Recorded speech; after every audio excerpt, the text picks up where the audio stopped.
For GA to get to carbon neutral, net zero, there's no other way of us doing that without this collaboration with the local community. I think the old saying goes, doesn't it, if something sounds too good to be true, there's some catch, or it is too good to be true. But I think with this, it really isn't that. It's about us trying to convey to our local residents that this is a collaboration, this is us needing to get their buy-in for us to build the wind turbine and the solar park, and what we can do together with them to help reach that carbon neutral net zero.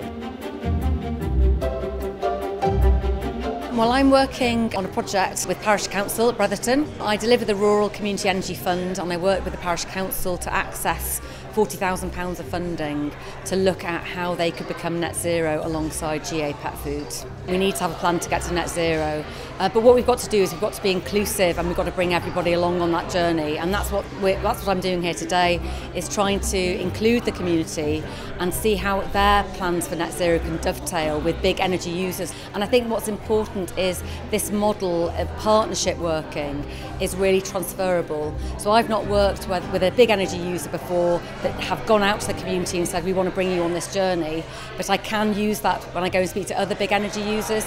They need to think about how they're going to bring those people along with them. If we're going to look at solar, if we're going to look at wind, it's how we can involve the community and help them to understand what net zero is as well. Working with a community, then you can raise people's awareness about what they can do, not just using that local power, but can they introduce more low carbon technologies into their home, how they can save power as well. I think a lot of people feel like they're sort of the rabbit caught in the headlights of the car. They don't really know what to do. So this is giving people something really practical that they can get involved in, whilst recognising that people have lives. So it's practical, but it's also at a level that people can manage within their overall lives.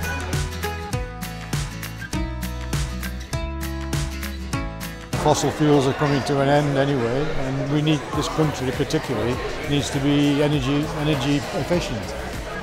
With small villages, people are fairly much inward looking. You need to be a little bit outward looking and accept what's coming along.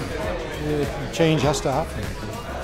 People need to understand it fully as well. You need to look into it in detail. On paperwork, it looks like a very good option for the community. I think there's a lot of work to do to try and get the plan into reality. So that will take quite a while, I think.